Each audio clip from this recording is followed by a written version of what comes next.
All right, so good morning. So this is our weekly Zoom meeting, Wind River Grower on 307.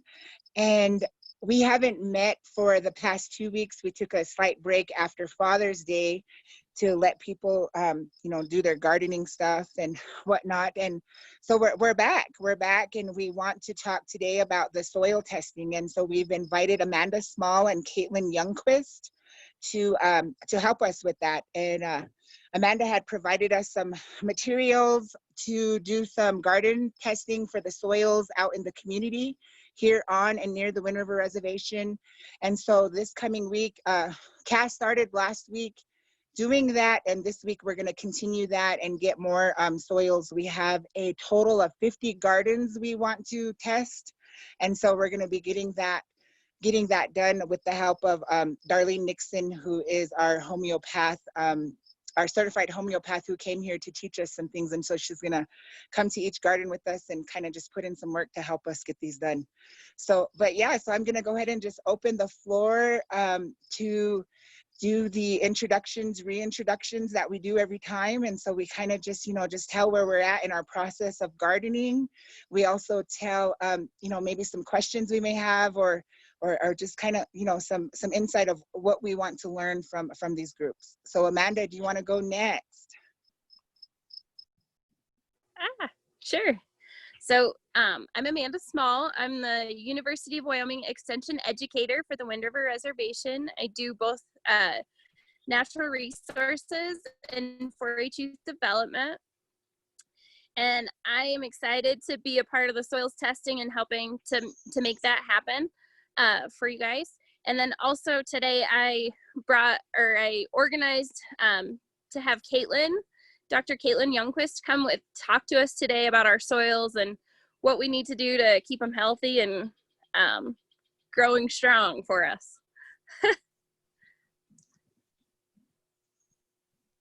Thank you. Caitlin, do you want to go next? Thank you. Well, first of all, thank you so much for the invitation, and I'm actually really looking forward to learning more about your program. I did look at your Facebook page and watch some of your videos and looked at some of the photos of what folks have been doing down there, and it looks wonderful. And so I just was really excited to get invited, and hopefully I can provide a little bit of support. My background is in soil science and compost, and so I would want to share today a little bit about managing for healthy soil. And we can try and answer any questions that I can. And if you would like to visit again after soil test results come back, I'd be happy to do that as well. And we have a pretty thriving community garden here in Worland, and I'll share some pictures of that and some of the things we've learned there as well. So thank you for the invite. Thank you, and you're welcome. I'm glad to have you here. We're glad to have you here, and we hope to learn a lot from you. Chessie, do you want to go next? Sure. Yeah. So I really want to thank Dara for getting me going back into my gardening. I had these garden beds built. Let's see, that would have been about 2015. So 5 years ago, and I'd planted some in it. Last year I didn't plant at all. I had my niece do them. But because of Dara and her support, I really got hard work as well. Got my garden, and I'm so proud of my corn, especially, and my beans. So I'll see if I can show you here a picture. This is my corn. Oh yeah. Yeah, which beautiful. It's exceeded the knee high. By the 4th of July. So I'm just really excited about that. And I got carrots are coming up. I'm going to need to thin them very soon now. Some of my tomato plants are doing better than others. And then I'm really excited about my, probably too small to see, but I got watermelon that is coming up. And I just planted seed. I had planned to get them started in a little containers in the house earlier and just never got around to it. I thought, I'll go ahead and put them in the ground and see what happens. So I've got 7 watermelon plants coming up. So excited about that. Just kind of a brief note on, I mentioned earlier that, they brought me some rhubarb, and that because I don't have any rhubarb growing here, but I love it. And so later on we'll get some rhubarb planted here for me, but they brought some over. And I realized a lot of people didn't know how good it is, or I think it is anyway, and how easy it is to fix it. Just eat the stem and cut it up in little 1-inch pieces, put it in a little water, a little sweetener of some kind, and in 10 minutes you have cooked rhubarb, or you can, make pies and stuff. Some people like it mixed with other fruit, like strawberries and stuff, but eat it about like what you would eat applesauce, in the same kind of way. And so I'd like to, I guess, well, I know this actually, I'm not guessing, that it grows really fast, it can spread. And so I would love that, because then I would definitely harvest it and freeze it, possibly make jams and other things out of it. So that's my word on promotion of rhubarb. Looking forward to learning more about soil testing. So I have spots in my yard and such that just won't grow anything, and not even weeds. So I don't know if it's just been poisoned somehow. I've got bulbs, and I have, maybe get into this when in the presentation and questions, but I keep planting. Twice now I have planted daffodil bulbs because I love daffodils, and I planted them both in the same places. I follow directions, but nothing happens, and so I'm curious as to why.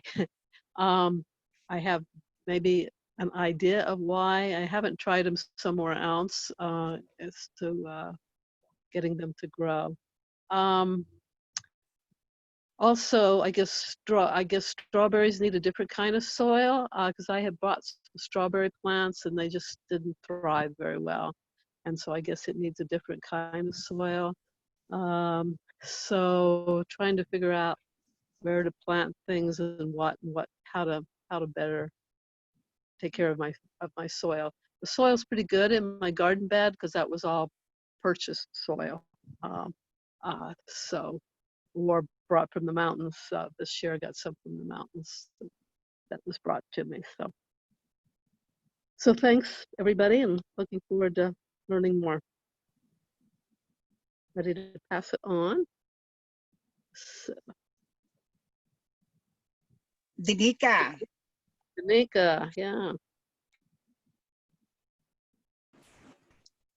Good morning, everybody, and thank you for joining. It's kind of shocked.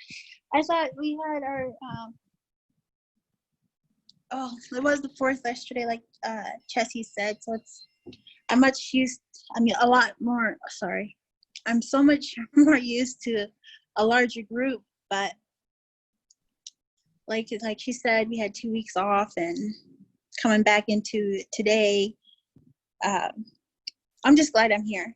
I do want to say that my peppers, tomatoes, cabbage, onions, squash, cucumbers, and greens are doing okay. I think we lost a few plants, though. I'm not entirely sure if it's because, so maybe Caitlin can answer this question, but a lot of my stuff that's in the raised beds or in pots are doing a whole lot better than what I planted in the ground. So when I planted in the ground, like the lettuce is gone. Or I don't know. I don't know what happened to them, if I didn't water them enough, or they were also in direct sunlight all day too. The others that have partial sun, maybe 6 hours out of the day, then the rest of the day they're in full sunlight. So that'd be interesting to learn. So that way next year I'm a little bit more successful with my gardening. I am a little excited about the projects coming up with the children, the Grow Our Own Junior. Dara, after the meeting today, Sean and Niall were asking when they can actually start doing their Zoom meetings, or if they're allowed to meet in person with the social distancing. And Sean recruited another young man named Adrian to be a part of the Grow Our Own Junior. I think he's 15 years old as well. But yeah, other than the projects going on and with the kids, I'm excited for them. They're excited to get started. But I'm just mostly kind of bummed out after we came back from Colorado and seeing that my lettuce, they're gone. That's kind of broke my heart. I'll go ahead and pass it back to Dara. All right, thanks. Oh man, yeah. So I just kind of want to turn this camera around. I'm in the greenhouse right now and show you guys what's going on here. So like Danica said, the raised beds that we have, they're doing amazing. So we have some peppers here, and then we go down, we have some, I think this one is a pumpkin that's growing. And then we have a watermelon. There's actually a little baby watermelon growing on it. Oh, where was it at? Oh, I can't find it now. But anyway, oh yeah, here it is. So it's growing little baby watermelons. So we got watermelons peeking out. They're showing themselves. So on this side, we have tomatoes. And so the tomato bushes, they're really huge, growing. We got our basil. So what I've learned about the basil just recently is, kind of how to take off the buds before they seed.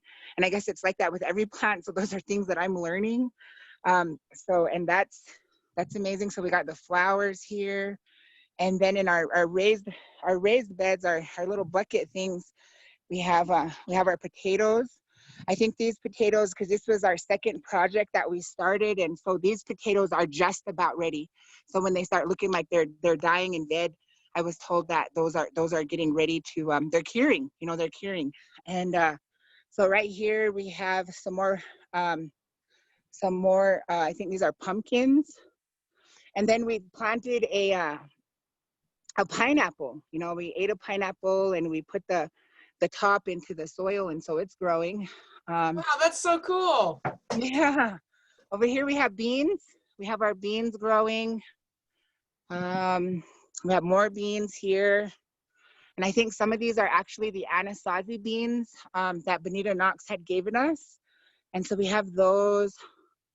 So these ones aren't growing yet. Over here we have winter squash. And then in the next one, I believe this one is summer squash. We have those. And then we have some more winter squash here. So those are all growing. I had just thrown seeds in and, kept watering, and they're growing. So I was kind of I was thinking, I don't know how to grow beans. I've never grown beans. And so now that I see them coming up, I'm getting excited. I see people putting poles in and they start growing up the vines. Let me turn this camera back around.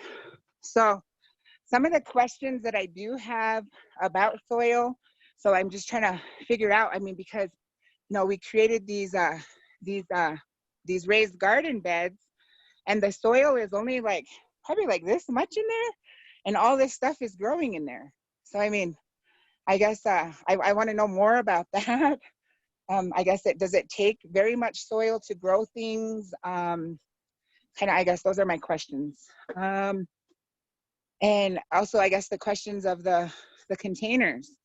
Is it better to grow from containers than the ground? Because that's what I'm figuring out, that for me, it is, So yeah, so I'll go ahead and turn those questions over to Amanda and Caitlin and let you guys help us. I'm just writing a few things down so I don't forget to talk about them here. Do you have a particular order or Amanda, or just what do you want me to do? I would just, yeah, I mean, I don't know if you want to just start with answering some of those questions, and then we can talk about, then you can talk about maybe some of the other things about taking care of your soil just in general. And I think even it's not too early to start thinking about how you're going to put your garden to bed even a little bit. True. Because sometimes that stuff that you do in the fall can really benefit you a whole lot come the spring. So maybe just touch on that a little bit if you're okay with that. Yeah. Well, I'm going to share my screen here. I have some pictures, just some general information about building healthy soil in the garden. And so I think a really important part of that is understanding the biology. And so we talk about biology and soil microbes and worms and the bacteria and the fungus and the organic matter, and sort of the living system of the soil is really critical to having a healthy soil and healthy plants and healthy garden. And the question about container versus in-ground is a really good one. I'm going to come back to that. I want to share a little bit about general soil biology first. And then how to use the different containers and the different mixes of soils. I think those are all really good questions. So I'm going to share my screen here. Can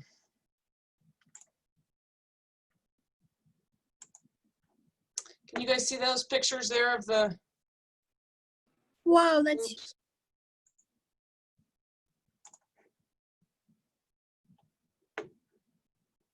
Hold on, having some issues. Let me see this here.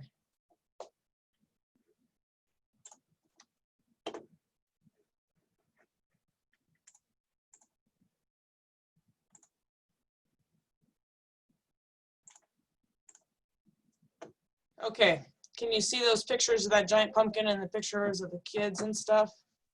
Yeah. Okay, that's the Worland Community Garden. Let me move this maybe somewhere else. That's the Worland Community Garden. And if you're ever in Worland, I would encourage you to come visit us. Are you seeing the just the pictures, or are you seeing the black background too? The background as well. Yeah. Dang it. I was trying to avoid that. Is that any better? There you go. There you go. Okay, is that better? Okay, thank you. So if you're ever in Worland, please come visit us. We grow food for the community. We give away about 3,000 pounds of food a year out of the community garden. And we practice some different no-till methods and experimenting with different ways of gardening, and we're expanding. We're putting in a bunch more raised beds this year in various projects. So if you're ever out through Worland, please do come visit. We'd love to have visitors and show you some of the things that we're experimenting with. And the biggest thing, I think the biggest thing I like to share about soil is your job is think about yourself really as a soil manager. Whether you're gardening or farming, your job is really to maintain and build really, really healthy, functional soil. And everything else really comes from that. If you have a thriving, healthy soil system, everything else is going to be a lot easier. And this is an interesting challenge here in Wyoming because our soils are particularly what we might call thin or poor soils. We have very dry climate. We have this salt, very thin topsoil, really challenging place to garden and to build soil. So this is, I think, the take-home message is you're really trying to build the soil organic matter, which is primarily carbon, and it's the material in the soil that was at one point alive. So it came from dead plant roots, dead bugs, manure, food scraps, anything that was at one point alive and is now cycling through the soil goes into that organic matter. So really we think about, we're trying to increase that. It's a little bit like increasing your bank account. So you're trying to increase that soil organic matter or carbon in your soil, and that's done by having a lot of plant roots growing in the soil, also by adding things like compost and manure, and then adding mulch, and we'll talk some more about some specific examples of that. But those are your inputs into your soil organic matter checking account, your plant roots, compost, manure, mulch. And the way to use that and make that smaller is through tillage, rototilling, and I'll explain that a little bit more, and leaving your soil bare and erosion. So when the wind blows across your bare soil and blows away your soil to your neighbors, you're losing some of that organic matter in that good topsoil. Or if it's on a slope and the water erodes some of that soil away, you're losing some. And then of course, like I said, tillage actually reduces some of that. So that's maybe just something to think about. And as you're helping other people with their gardens, really helping them understand that building the soil organic matter in our desert soils is crucial, and thinking how to increase that pool of organics.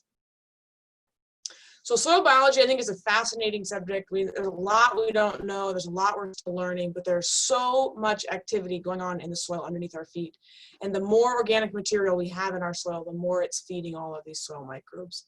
So and it's all driven, it all starts out with photosynthesis and with the plant roots, right? So when your potatoes or corn or beans are taking the energy of the sun and they're using that and the carbon dioxide out of the air, and they're using that to build tissue, leaves and roots and whatnot, and they're pulling nutrients out of the soil as part of that, right? And so through that process, they're actually taking the carbon dioxide out of the air with the energy of the sun, and they're creating sugars and different compounds, and they're putting that into the soil. And those sugars, those carbohydrates, are actually feeding the bacteria and the fungi in the soil. So it's an amazing system that has developed where the plants actually feed the microbes in the soil and help kind of create an environment that they can thrive in. And then those microbes, in turn, what they're doing is they're helping to break down the rocks in the soil, and they're breaking down the organic matter to release that plant food back into the soil where the plant roots can get it. So amazing relationship between the microbes and the plant roots. Most of the bacteria here in these red circles, you can see some just different examples of different bacteria. Very few of them cause disease. There are some soil microbes that do cause disease, but the vast majority of them they're just decomposers mostly, and they're cycling nutrients through. So when you say you put manure or compost in your soil, there's a lot of plant food in that manure and compost, but most of it's in a form that the plants can't actually use. It's not in small enough pieces yet, and it has to be broken down into that tiny little ions, the small pieces, and the bacteria do that. So they take that manure and that compost, those grass clippings, maybe some food waste, whatever it is you've put into your soil, they break it down, they eat it, and they release it into tiny, tiny little pieces can pick. They have a really important role there. The nematodes here in these purple circles, they're actually pretty voracious eaters. They're eating a lot of bacteria. So as they eat the bacteria, then they excrete waste material. That waste material then becomes plant food. So it's this very aggressive food web going on underneath the soil. Everything eating and dying and eating and dying. But these guys here in this green circle, they're a little bit bigger. They're what we call our microarthropods. They actually are doing a lot of the physical shredding. So when you put leaves or in your soil or manure or compost, they physically break it down into small pieces, and then the bacteria start working on it, and they break it down through their digestive process and then into even smaller pieces so the plants can pick it up. So there's so much activity going on in there. The earthworms, of course, you probably already know this, are so important for healthy soil. They're years, and they're working really hard to take a lot of the organic material on the surface of the soil and bring it down into their earthworm channels, into the soil. And they're kind of nature's little rototillers and engineers. And what they're doing is they're working really hard to create an environment that they like, that they thrive in terms of the way the water and the air moves through the soil. And that happens to be a great environment for plants also. And they're a really good indicator species. So earthworms are going to thrive in an environment that has plenty for them to eat and also has minimal disturbance. And those are it's also the environment that the plants are going to thrive in, and the soil fungus and bacteria and everything else is going to thrive in. And so they're a really, really good indicator. And what you'll notice as you start to do more gardening, and as you particularly add more water to your soil, because we're farming in the desert, right? We add water to an area and we add organic material, and we start farming and cultivating it with care, we will typically see a significant increase in earthworms. And that's a fun one. And that's a really fun activity for kids, is to count earthworms and keep track of that and see how that changes over time. This organism here that in these two black squares, this is mycorrhizal fungi.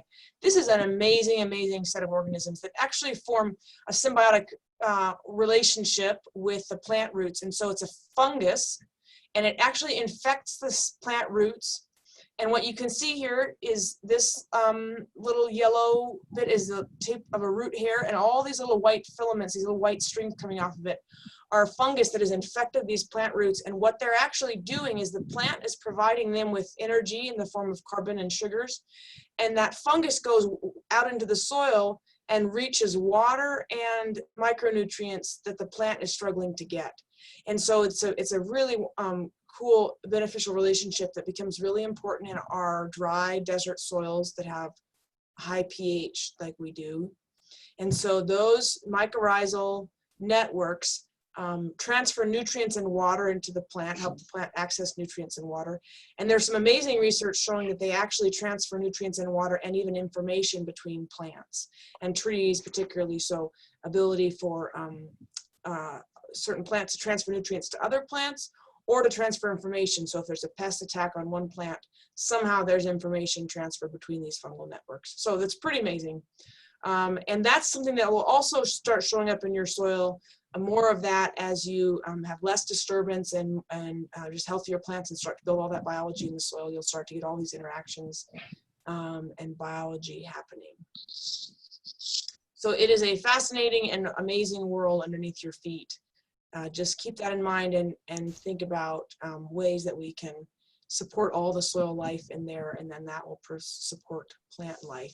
And diversity becomes really, really important, right? So the more diverse of a system we have, the less likely something gets out of balance, just like an above ground ecosystem. So when we start to have things get out of balance and we have invasive species, or we have something that sort of takes over the ecosystem, when we get out of balance. And the same thing happens in the soil. So if we have a lot of diversity of plants and a lot of diversity of organisms in the soil, things are balanced and healthier. So that's a little soil biology lesson for you. Any thoughts or questions on that? Just general reminders about biology. Do you think maybe we can cover crop rotation?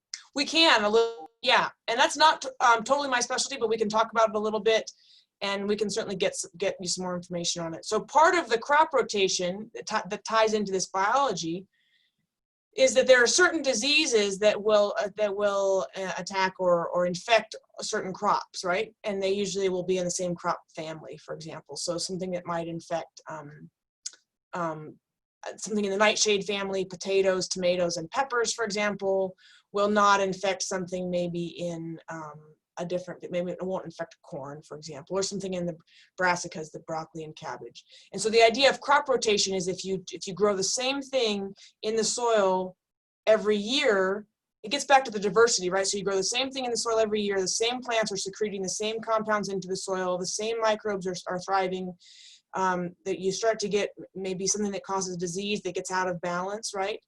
And so if you rotate your crops, or you just grow a lot of things all together in the soil, so instead of maybe growing all your beans in one place and all your corn in one place and all your tomatoes in one place, start to integrate and grow things more together, then you maintain that diversity in the soil, which helps keep you from having a disease outbreak of some sort in the soil. The other thing is that different plants pull different nutrients, right? So corn pulls a lot of nitrogen, for example. Potatoes pull or use a lot of potassium. That's just a couple simple examples. So by rotating, and then as you know, beans and other legumes, beans and peas actually put nitrogen back into the soil from the atmosphere, right? So by rotating some of your crops, you also cycle some of the nutrients in different ways. And as I mentioned, these plants are actually creating these sugars and different compounds and secreting them out into the soil to feed specific microbes. And it's an incredibly complex system. And what they're doing is they're really trying to access those nutrients that they need. So buckwheat is another example. It's used as a food crop. Kind of a grain, but it's also used for pollinators, and it's used as a cover crop because it is, for some reason, very, very good at pulling phosphorus out of the soil. For whatever combination with the roots and the chemistry and the biology, it's very good at releasing phosphorus from our soil. Well, if you grow that near or before something that needs a lot of phosphorus, then it pulls it out of the soil, puts it into its tissue, and as that plant decomposes and releases that back into the soil for the next plant. So there's a whole complex world what Mother Nature has figured out to keep all these plants thriving and healthy. So that's just a couple of very, very small examples. And Amanda may have some better resources. I know I can certainly do some looking on certain companion planting, so what crops do really well together, and what crops rotate really well, garden crops. And so we can certainly look up some of that information for you as well. But I'm trying to give you kind of that overview of for the biology and the diversity, why the rotation plays in there. Perfect. Thank you. Yeah, good question. Here's one of my favorite pictures here. This came from a ditch in, someone was putting in a new water line in a hayfield outside of Worland. And remember I was telling you about the photosynthesis process where the plants pull the carbon dioxide out of the atmosphere and they use the energy of the sun and they create basically carbohydrates, sugars, various other compounds, and they build tissue, and then they put that into the soil and feed the microbes, and that whole process happens. So what you can actually see, this is an alfalfa root, and alfalfa can get roots down 6 or 8 feet deep. What you actually see happening here in this blue circle is, look at the soil around here. It's pretty light in color. There's not a lot of maybe biology happening there. And right around this alfalfa root, notice how the color of the soil is changing and what the soil looks like. It's darker, indicating a lot higher biological activity, and it's starting to structure a little bit. It's getting looser, right? And then more and darker. And so what's actually happening is that alfalfa plant is creating an environment around its roots that help it thrive. And you can see the same thing happening here on the picture on the left, where up near the surface of the soil, all these plant roots have been working to actually add organic material and biology to the soil. And as you get down deeper, the soil is much lighter in color and denser and has much less biology happening there. So that's all driven by the plant activity there. So you'll start to see this. You see this a lot underneath lawns. So if you have a lawn at your house, or grassy area or pasture, anywhere that you've been adding water, because since we live in a desert, we have to add water to get a lot of the plant growth we want and to get the biology going in our soil that we want for gardening. Notice this maybe underneath the soil in your lawn or in a pasture or anywhere around some landscaping, anywhere you've been adding water and there have been plant roots there for a long time, you will see this process starting to happen as compared to something that's uncultivated, so to speak, and has been left in its more wild state. There's of course a whole lot of activity and life happening there, but there's a lot less organic matter and a lot less plant growth happening where there's less water. Just a little fun factoid for you, for whatever it's worth. If you think a teaspoon of healthy soil, and again, healthy soil being soil that's relatively high in organic matter, maybe your garden soil, 100 million to 1 billion individual bacteria in a spoon of soil. So there's a lot going on down there. And there's a lot of activity and a lot of life. So something just to think about. I mentioned tillage. There are rototillers can be a useful tool, certainly, but I think like any tool, it's really important to think about what the cost of it is, right? And the benefit can be that it can be quick. It can be a useful tool to quickly turn some soil over and add in some compost or manure and get a new garden going, right? But the long-term costs, especially in our relatively fragile desert soils here, is long-term you're going to have more problems with compaction, often more weeds, especially weeds like thistle or bindweed that they actually spread from little bits of root. So when we till up the soil and we spread all the roots around, we have more thistle and more bindweed often.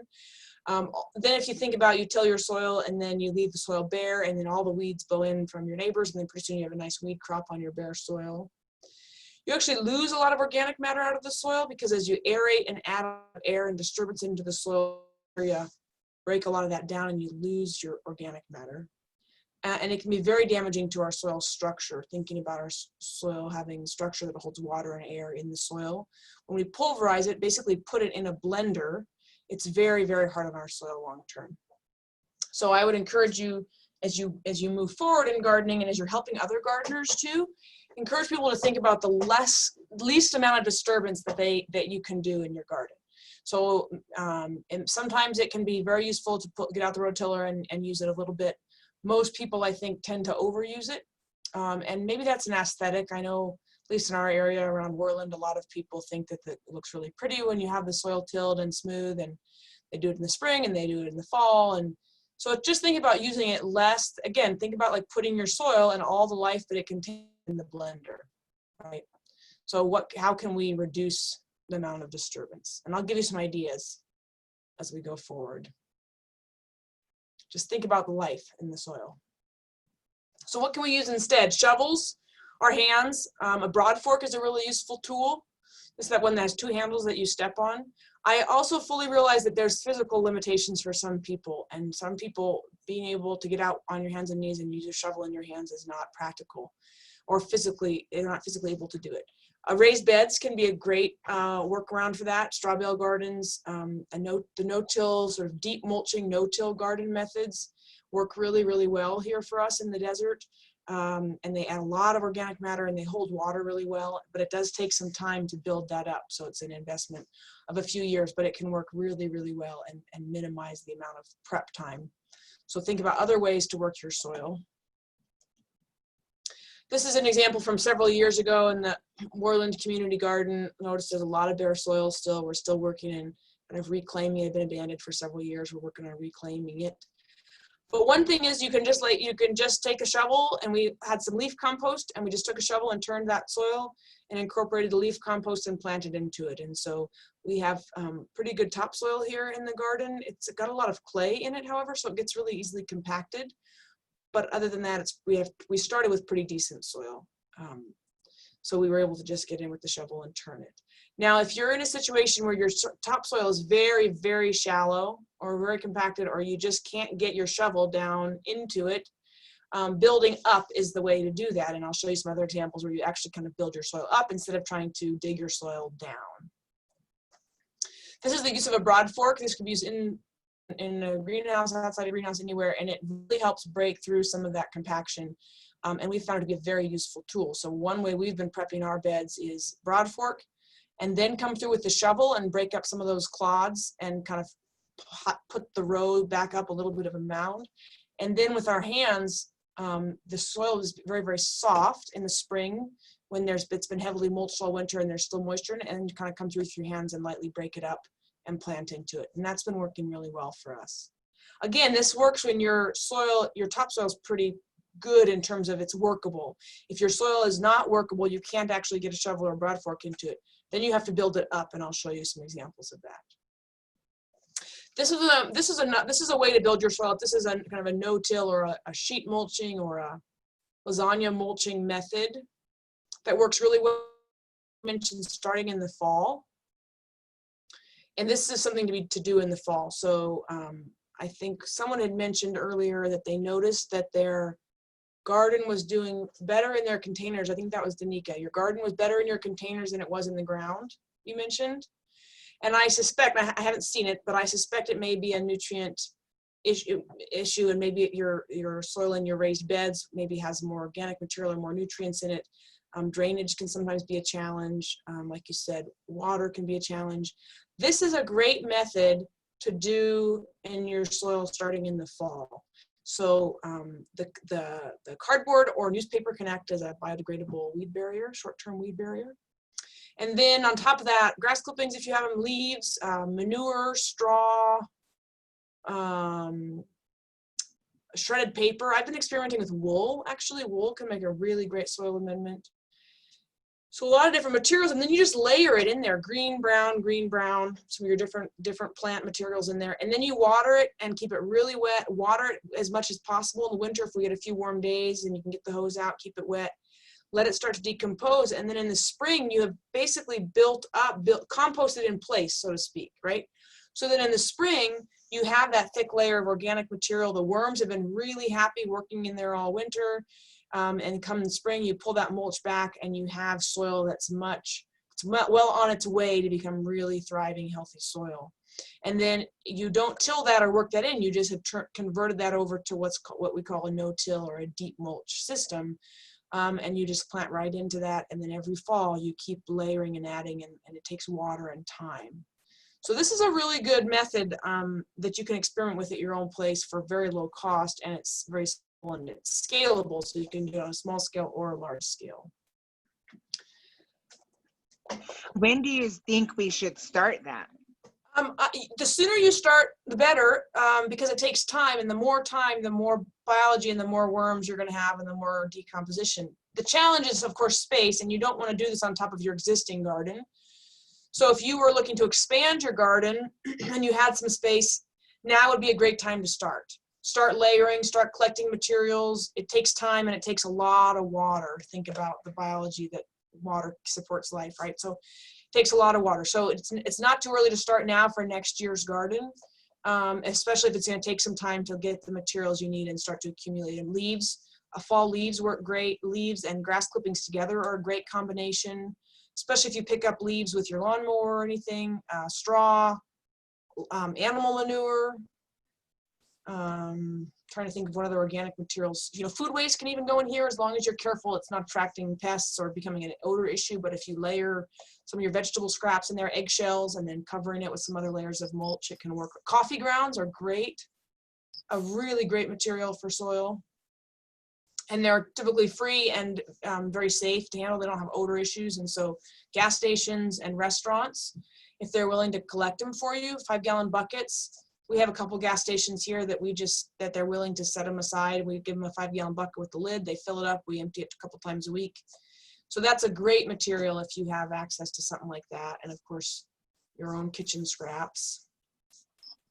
So this would be a good project for us to get, because there's people out there who wanted tilling and whatnot. So the other option would be do this and get their gardens prepared for next year. Absolutely. And the other cool thing about this is you can do it right on top of an existing weed or grass patch.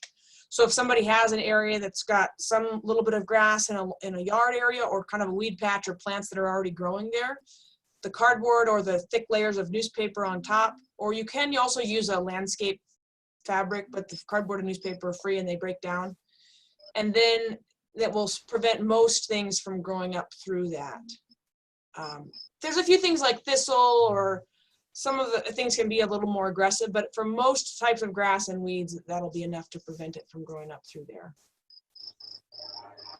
And this is great, again, if your soil is just not very good, it's just not, you can't get a shovel into it, it's really rocky, you've had issues with it or something, this is a great way to go. And this is an example of the same process. This was actually in Sheridan, and their landfill makes a really good compost. I think that's free or cheap, and they give it away.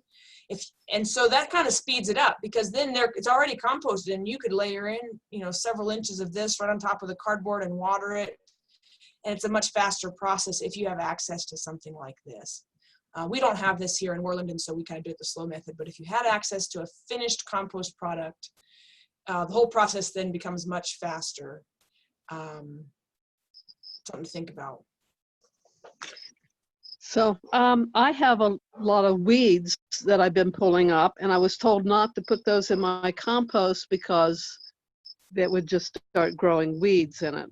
So what do I do about that? Is that something I should layer out and put cardboard on top of, or what? Yeah, so two things. One is that all the weeds or any plants you pull out, that's all part of the food, the sort of the soil cycle and the organic material and the food, and that's the way Mother Nature intended that kind of recycling, right?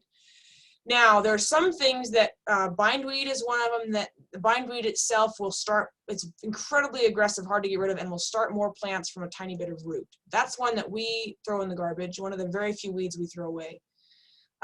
Thistles are the same way, but once you pull them, I found they do seem to just break down, but they do spread by little bits of root. And then anything, of course, that has seeds already on it. So if you're pulling something that's gone to seed, I would get that out or get it where it's not going to spread more seeds. But if they're small green weeds and they don't have a seed head on them, then they're just part of the mulch or the compost. So we just pull our weeds and just lay them right there back on the soil again when they're small. Or even if they're a little bit larger, as long as they don't have seed heads on them anymore. And they could go underneath the cardboard, they could go right on top. They could go right in with your mulch. We have mulch of hay and straw in the garden, and so when we pull weeds, we just lay it right there and it breaks down. So, or it could go into a compost pile if you wanted, as long as there wasn't seed heads on it. Does that answer your question? Yes, or could you just cut the seed heads off? You could also just cut the seed heads off, absolutely. So we find in the fall, there are things that don't break down very well. So compost, we could do a whole other lesson on compost, but a lot of it is size, right? So if you have a giant corn stalk, sunflower stalks, you know, peppers and stuff can get really woody, the stalk can. That doesn't break down very quickly, but if you have a way of shredding them, then they become they can compost really quickly. So we rent a wood chipper sometimes in the fall and shred a lot of that stuff before putting it in the compost. And in that case, yes, if you had sunflowers or different things with seed heads on them, cut the seed heads off and then compost the rest of it. Certainly can be done. And look for disease also. If you have diseased plants, there are some bacterial blight that we see a lot of on peppers and tomatoes, for example. Don't compost that. Just take that out and trim those leaves and get them out of the garden. But for the most part, everything can just be cycled right back into the soil. Okay. Yeah, think of it as a resource. Yeah. So this is an example again of that same thing. So then that's kind of the finished product. It does take time still. It needs a lot of water and it still takes some time. One option here, and I'll send you guys a pretty great YouTube video I found. This guy that's done a lot of different, what he calls cardboard methods. But one option here is if you have relatively decent soil underneath that you can get a shovel into, cut some holes for your plants in that cardboard, transplant into them, let that manure and compost break down and sort of leach into the soil, let that cardboard act as a short-term weed barrier. So you can plant right through that cardboard in the short term if you feel like your soil underneath is workable. And if not, then wait till next year. This is what our garden, the community garden, looked like last fall. We got a load of spoiled or ruined alfalfa hay, which if you can get your hands on ruined alfalfa hay for free, that's probably the single best thing you can use in your garden. And get something that's been rained on or moldy or someone can't sell. And that is a great material because it provides a lot of nutrients. It's very high in nitrogen and phosphorus compared to straw, for example. And it's going to typically have, if it's clean hay, it's going to have a lot less. Grass hay is a great way to get weeds in your garden. Alfalfa hay tends to be a lot cleaner and, like I said, very high in nitrogen and phosphorus, which are essential nutrients. So if you can get some, and that may be something that as an organization you guys could get. You could use big bales, you could use small bales. That's just a great material. And so we mulched with it really heavily last fall. Kind of leave it in flakes. You can see there we left it in flakes. And then in the spring, you kind of pull that back, work your soil by hand, plant into it, and then push the mulch back up around the plants as they grow. And I'll show you some pictures. Those bags are full of leaves. Those also work. What we found is that leaves in the fall tend to just blow away if you put them on loose. And so if you can get them somewhat composted down and start out a little bit, then they work better as a soil mulch. And so it may be that you use this year's leaves next year, kind of let them compost and break down a little bit, or somehow mix them in with something else. Otherwise, we found they just blow away. Grass clippings work really well as long as you haven't recently sprayed with an herbicide or a dandelion killer or something. Otherwise, you'll cause some damage. And I think that we got bindweed in this garden, that morning glory bindweed. I think we got it from some grass clippings. So be careful of that. If you're going to use grass clippings, they're kind of a high risk material unless you know exactly where they came from, your own yard or something. So I do have a question. So how about, because we had some people who had some grass clippings that they wanted to give to us, and then we turned it over, and they were infested with elder box bugs. Is that what they're called? Oh, box elder. Yeah. Yeah. So how, I guess, is that still usable, or is that just waste? So box elder bugs are just more a nuisance than anything. They're not a plant pest. And so you'll often see a pile of grass clippings will get really moldy, and it'll also get really hot sometimes. And if it's wet, it gets slimy and just gross and stinky. That's because it needs a little more air. It's not really composting. So the risk of grass clippings is if somebody sprayed their lawn recently or used a weed and feed product, that's the fertilizer with the herbicide in it together, that would cause damage in your garden. Or if it had some really obnoxious weed seeds in it, and maybe their lawn had a lot of weeds in it, or it was kind of a weed patch or something. Like I said, I think we got some bindweed. So those are the two reasons I would be cautious of grass clippings. I think you're probably better off using your own in your own garden typically, unless you know, because we've often had cases where people promise they haven't sprayed and then we put them on and then sure enough there's damage. And so it's a kind of a high risk material unless they're your own, right? So I would be cautious of that. But they are a great mulch if you know where they came from. Manure, of course, is a good one. So sheep, goat, chicken is a good one if it's mixed with something and has been composted a little bit. Older, cattle manure out of a feedlot in small quantities. Horse manure often, if someone is picking up their manure, it's because it's coming out of a barn and sometimes it's got a lot of hay mixed in with it. So just be careful about what you use.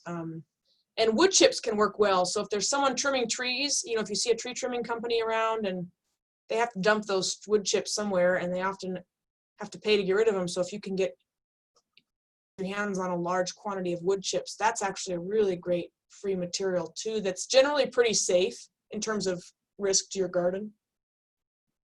How about rabbit waste? Rabbit manure is great. Rabbit, sheep, and goat, easy to handle, very safe. They're not too hot. Like when we use the term hot in manure, if it's too rich of manure, often it's very high in ammonia.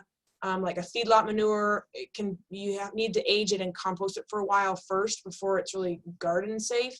But typically sheep and goat and rabbit are very safe and easy to use in the garden. Wood chips and sawdust should not be incorporated in. They should only be used on the surface of the soil. But they hold moisture. They were great for walkways. They're just a great resource. So if you can get truckloads of wood chips, that's another good one. Any other questions about different materials that could be used? So we have Jackie. I see Jackie White is on. Jackie, do you want to talk about where you are with your corn in your garden? Hi, this is Jackie, and so I really had a difficult time with the where I had the land tilled, and it was because there was a lot of weeds and everything. We had to have it tilled twice. That ground is kind of some of it's real, I don't know, there's something, it was difficult, but we went ahead and planted anyway. And the first batch of Indian corn that I grew, it's been really thriving.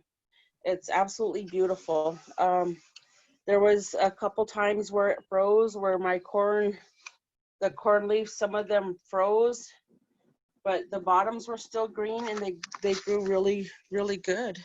Oh, good. So some of the, I planted Indian corn and then some donated corn that Dara had brought, some squash, pumpkins, watermelons, and I do have bell peppers that are growing, but I need to replant them to something because they're not growing any bigger than where they're at now. They've been at the same place for a little bit. Yeah, you might try using some mulch too for just slowing down the weeds in that. The weeds love that bare soil, right? They just pop right up. So something. Yeah, I'm constantly digging out weeds and grass and just all kinds of stuff in there. Yeah. Yeah, So- weeds are a challenge. Caitlin, you're saying that, okay, so you're saying that, okay, so we can cut a hole in a cardboard and just kind of lay that over our plant to get rid of all those weeds around it? It can certainly help. It's one method. So think about weeds like any plant, they need light, right, to grow. And so many of them, most of our weeds, there's a few very aggressive ones like bindweed and thistle that are hard. But for most weeds, cardboard, newspaper, any of these mulches listed here, fabric even. I've used old carpet actually along walkways if you turn it upside down. That can work really well. I've seen people use fabric, burlap, cotton, different things like that. They all break down in time, but they provide a really good short barrier. Layers of newspaper. So yes, you could do that for sure. And it does, and it's typically free, pull the tape off and staples out, and it can really help a lot. You can put down You could put down cardboard, and then on top of the cardboard, you could put some manure and compost, and that would break down, or grass clippings. Yeah, so experiment a little bit and find systems that work for you with the materials you have. Perfect. Thank you. Yeah, this is a new one for me this year. We're trying some shredded newspaper. I didn't want to put the shredded newspaper out on the garden beds in the soil because I was afraid if it dries out and they blow around, you just have garbage everywhere, right? So I decided to experiment a little bit more in these containers, because even containers really benefit from mulch. It helps you're not going to have as much of a weed issue typically in containers, but what you do have is the temperatures, extreme heat in the summer, and water evaporation off the surface of the soil, and then salt accumulation. So by keeping the surface of the soil covered and insulated, you just keep more consistent temperature and water in the soil in the container, which makes for healthier plants. So that's another option too, is to mulch, or I would encourage you to mulch your containers, and you can experiment again, find some different things that would work. And then here's heavy straw mulch, heavy hay and straw mulch. And you can see this is flowers on the left and corn on the right. To the far left of this picture is a walkway that we've put wood chips on, but everything else is the garden beds, and then that's just a heavy straw mulch, straw and hay. Keeping everything really, and underneath that is a drip line, so we were using drip irrigation, but it doesn't matter if you were using a sprinkler, you'd still mulch really heavily. This is some wool. This is a new experiment for me. If you have access to wool, I would encourage you to try it. It's about 10% nitrogen, which is a lot actually for an organic material. And this one actually has a little bit of sheep poop in it because the wool was really dirty. And if you think about wool as an insulator, it also holds moisture, and it will slowly over time break down. And so I think this has a lot of potential as a mulch material to experiment with. There is a company out of Utah that's actually making it into pellets and selling it as a soil amendment for like container gardens and nurseries and stuff. But you don't need to pelletize it. You just lay it right on your soil. It'll slow down weeds, I think, and provide some nutrients and some insulation to the soil. So another thing that you could experiment with.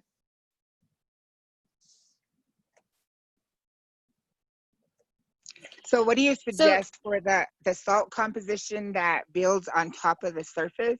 What are your suggestions for that? So have you seen those white crystals you're talking about when the salt accumulates on the surface?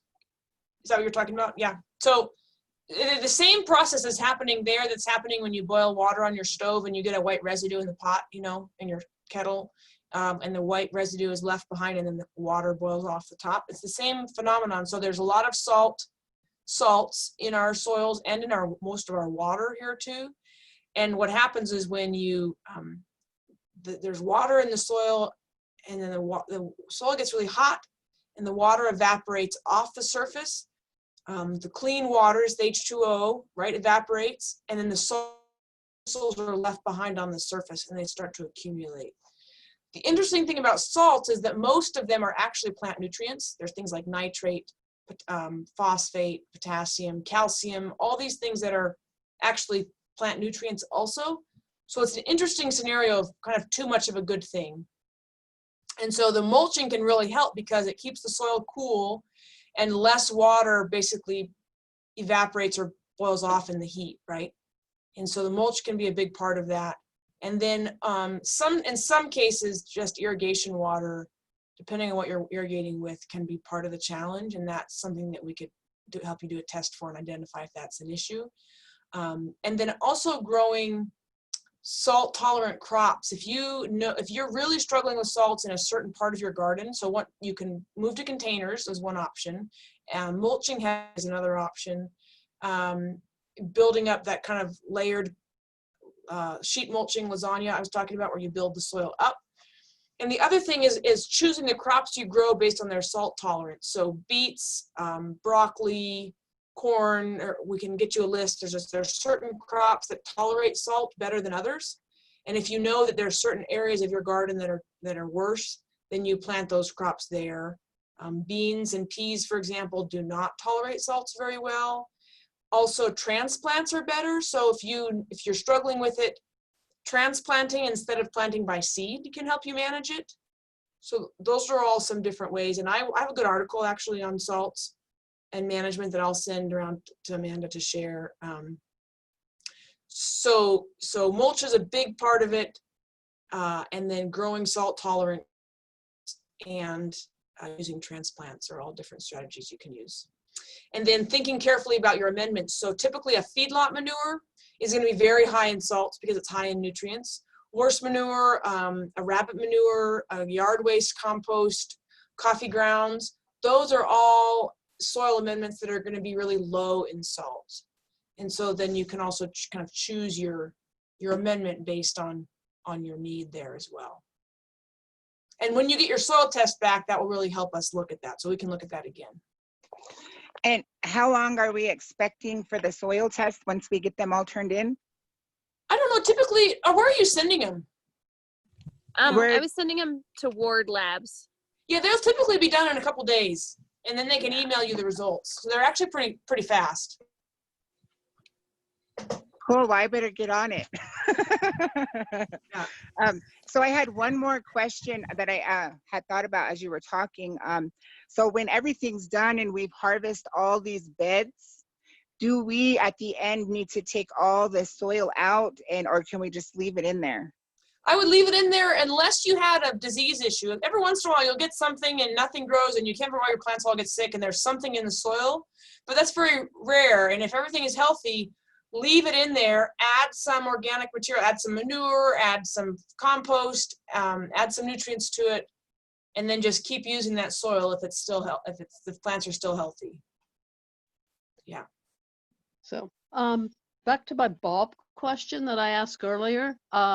I'll tell you the situation and kind of my theory, and you can tell me whether it's true or not.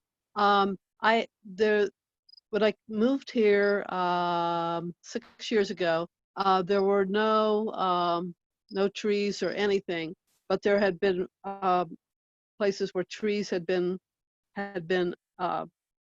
chopped down, and one of those trees they actually left the stump, and they have a planter on top that I use for growing, put my petunias every year, and they're very pretty there, and they're where people can see them, I can enjoy them, and so I love having my petunias there. But I thought, well, the perfect place then to plant my daffodils would be around that stump, but they aren't growing. Is it because it is an old tree stump is why they're not growing?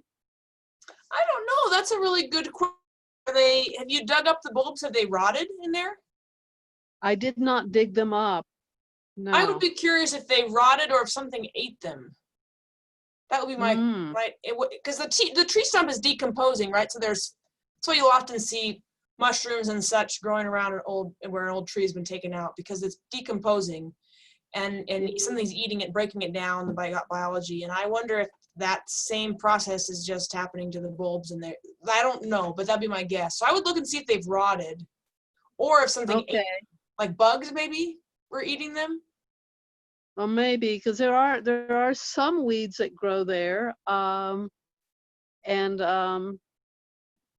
it's not completely non-grow. I've not seen any mushrooms growing around. Yeah, I would look and see if they've either rotted, as in decomposed, or if there's some bugs in the ground there that really love bulbs and are just eating them as soon as you plant them, worms of some sort. Yeah. So if I figure it out, then can I just put new soil around there? Is that what I should do? I don't know, because if it's a disease issue or an insect issue, I don't know. That's not my. Maybe I shouldn't even try it guess. there again. Find somewhere else. Yeah. Okay. Yeah, I don't know. Sorry. Okay. That's my best guess. My tree stump, because I know around trees, but it may just be because of the shade. You don't find much else growing around trees. Yeah. Yeah. This is another example of mulch and soil activity here that I like to share, because it kind of shows you what mulch over the winter can do in your garden. So if you can get your garden really heavily mulched this summer and fall, you can see the difference here where the soil is kind of bare, and then we have this heavy mulch here.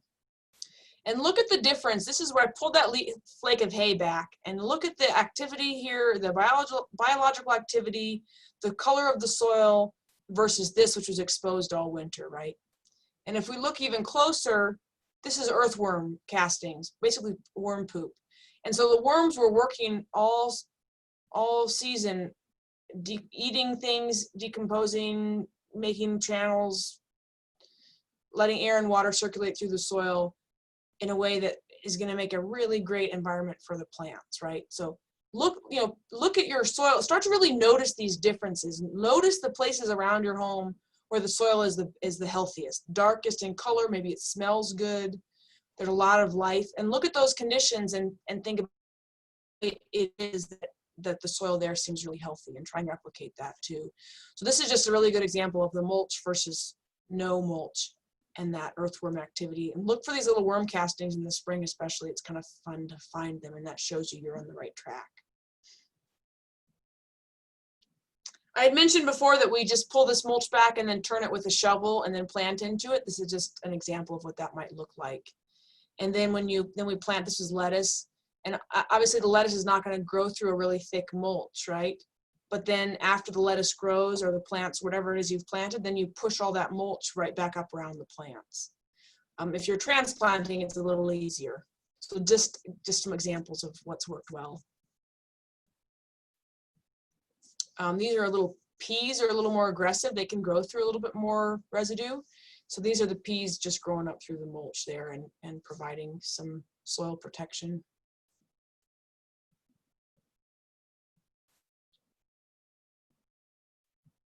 Again, looking at just lifting up some of this mulch and some of this hay and seeing the activity that's happening underneath there and that life. So just look for those kinds of things in your garden and see where you find it. This is, I know several of you are growing corn, and corn stalks they're obviously large and hard to break. They don't compost well, right? They make great decor, and at some point maybe you're done with them, or the birds have eaten the last of the corn and you're ready to get rid of them. So one option is to just cut them off at the surface of the soil in the fall, and then you can burn them. But ideally you could, maybe you're going to shred them and compost somehow, be able to reuse those nutrients. So just cutting them off at the surface of the soil in the fall, and then in the spring, this is what it's going to look like if you dig those roots up. There's a lot of those roots have been feeding the worms in the soil all winter. If you completely rototilled your garden in the fall and left your soil bare all winter, you'll have a lot less life and organic material in your soil in the spring, and you'll have a lot more weeds. So leaving everything covered and just leaving a lot of that residue there. It's also really important for insect cover, for birds, for small animals, for all the other critters in the garden that are not the plants, right? So leaving some of this residue and leaving some of this cover and some habitat, really important for a lot of our pollinators, ground dwelling bees. There's just so much life that happens there by leaving that little bit of wildness and that little bit of residue in your garden. And then I'm sorry, go ahead. Yeah, I don't think I have any worms in my raised beds. How do you introduce worms to it? You can get them from somebody else, dig them up, get them from somebody else. Is your raised bed open to the ground, or is it completely blocked on the bottom? No, it's open to the ground. So then the worms will travel deeper into the soil in the winter to keep from freezing. And so if it's open on the ground, that will help. And I suspect with time, is it a new raised bed? It's been there 5 years. Yeah. So they may be in there, or they may be, probably the best bet is to dig them up somewhere else and introduce them to your raised beds. The other thing is worm composting, which is a whole nother program, but using worms to compost your food scraps. And you can actually even do that in your garden bed. You can put a bucket with holes in it in there and put some worms in it, put some food scraps, and let them compost right there in the garden bed. That sounds cool. Yeah. But seeing if you can bribe your neighbor to giving you a few worms is probably the way to do it. Okay. And look around other landscaping. If you have other mature landscaping in your yard, undisturbed areas, you may find that you'll have worms there too that you can transplant. If these corn roots or any other plants in the spring are in your way, you can certainly pull them out. If they're not in your way, just plant around them and they'll continue to provide that structure and airflow and channels for water to move through and homes for the worms in your soil as they break down over time. This is just another example of in the fall, we just didn't have quite enough material. And so this is the garlic bed, but on the left, you can see where we did not have enough mulch in the fall. And in the spring, you're to spend all this time pulling all these weeds out. And the one on the right, we had mulched it really heavily and we just didn't have very many weeds. Sure, life a lot easier too. There's a lot less weeding to be done.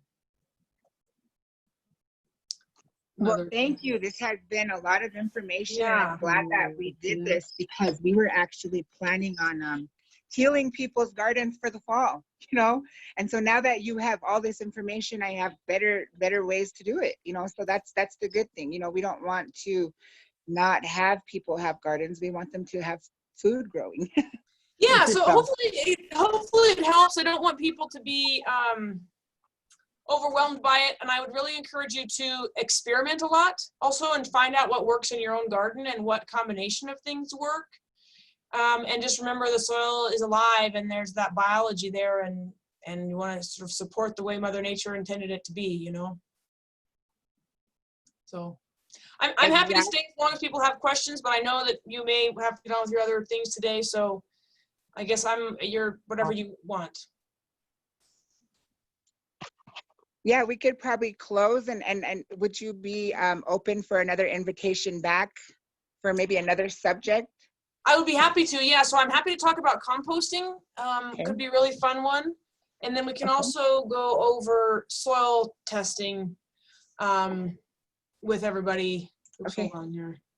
I see there's some chat questions maybe too, but we could go over soil testing once you get your soil tests back, and then also we can go over composting.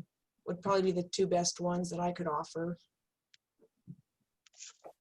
I think it'd be a good idea after we do, also if you could come back and some of the people that we have their soil testing and they get their results back and they have questions, we could invite them to the Zoom. And if you're there, maybe you could, you know, maybe answer or address some of the questions they might not have, because a lot of them are first timers and there might be stuff that they don't or we don't understand and we can't give them the answer they need. I would be happy to do that for sure. All right, great. All right. So does anybody else have any more questions? I'm gonna open it up right now just to see if anybody has any questions. I see another gal that's been trying to get on, her internet's slow, and I told her to call in. So we'll wait for her a few and see if she has any questions about soil.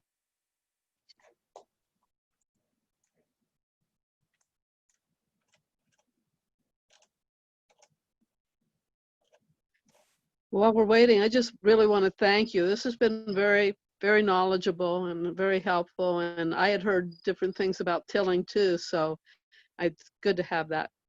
My pleasure, yeah. Clarified. You know. Hopefully it gives folks some ideas or things to try.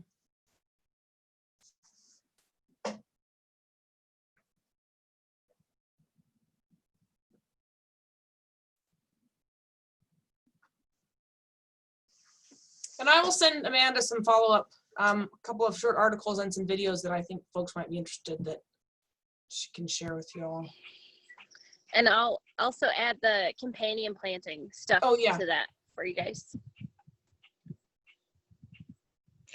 Yeah, she's having problems. She's not going to be able to join, but we're going to invite her back for the next one when we get her soils tested. That sounds good.